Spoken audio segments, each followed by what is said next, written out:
যেহেতু প্রতিবেশী পরিবর্তনের কোনো অপশন নেই, কিন্তু ভারত আসলে কতটা প্রতিবেশী সুলভ আচরণ করছে আমরা গণ অভ্যুত্থানের পরের বাস্তবতা যদি তুলে ধরি, আমরা দেখেছি ভারতীয় গণমাধ্যমে বিশেষ করে সংখ্যালঘু নির্যাতন নিয়ে ভুয়া তথ্য, বানোয়ার তথ্য প্রচার করা হচ্ছে।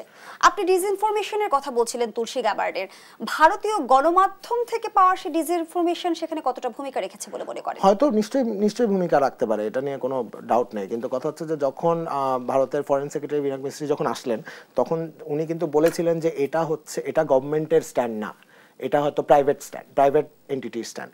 সো সেখানে গভর্নমেন্ট হয়তো নাক গলাবে না। এটাও যেমন সত্যি, যেমনি ভারতের মিডিয়া যে বিভিন্ন রকম অপপ্রচার করছে অলমোস্ট চিল্লাচিল্লি করে, এটাও তো দেখছি আমরা। সো এখানে আমি মনে করি যে ভারত সরকারের হয়তো যদি মানে ভারত সরকার তো এখনো পর্যন্ত আমাদের দেখাচ্ছে তারা বন্ধুত্বপূর্ণ হাত বাড়িয়ে দিতেছে, আমাকে কিন্তু সরকারের, যেহেতু আমি সরকারি দায়িত্বে একটা জায়গায় আছি, আমাকে ওটাই মেনে নিতে হবে যে তারা বন্ধুত্বের হাত বাড়াচ্ছে। ভারতের গণমাধ্যম কি করছে দ্যাটস আ ডিফারেন্ট ডিবেট। এবং আমার কাছে মনে হয় যে এখানে সরকার টু ভারতের গণমাধ্যম কথা না বলে এখানে বাংলাদেশের গণমাধ্যম টু ভারতের গণমাধ্যম কথা বলা উচিত।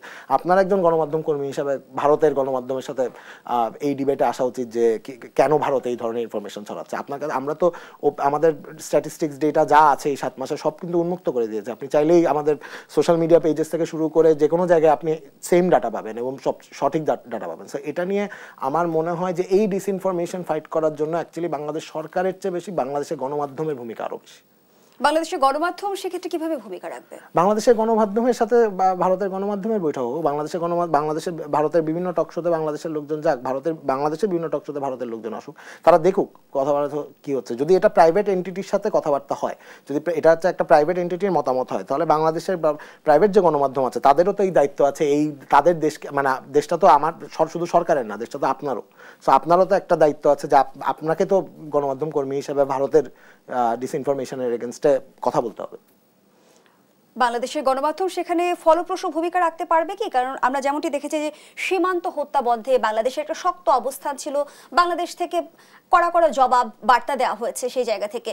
সেখানে এই যে ভারতীয় গণমাধ্যমের আমরা ধারাবাহিক অপপ্রচার দেখছি, এখন এই বিষয়টি আসলে সরলীকরণ করার কোনো সুযোগ রয়েছে কিনা, নাকি এখন আসলে আমাদের টনক নড়া উচিত, এই বিষয়ে আমরা একটা যদি বলি যে প্রক্রিয়ার মধ্য দিয়ে যাওয়া উচিত? আমার তো মনে হচ্ছে না যে সরলীকরণ করা হচ্ছে, বরং কিন্তু কিছু কিছু জায়গায় যেটা ভারতের গণমাধ্যম যেটা করছে সেটা হাস্যকর হয়ে দাঁড়াচ্ছে। সেটা আপনি মনে হয় দুজনেই একমত হতে পারি। কিন্তু এখানে সরলীকরণের কোনো জায়গা নেই, কারণ এই ডিসইনফরমেশন তো আপনাকে নিয়ে একজন মিথ্যা কথা বলেই যাবে আর আপনি চুপ করে থাকবেন তা তো না। কিন্তু আমার কথা হচ্ছে এটা কি শুধু সরকারের দায়িত্ব নাকি এটা বাংলাদেশের গণমাধ্যমেরও দায়িত্ব, সেটা আমার কোয়েশ্চেন আর কি।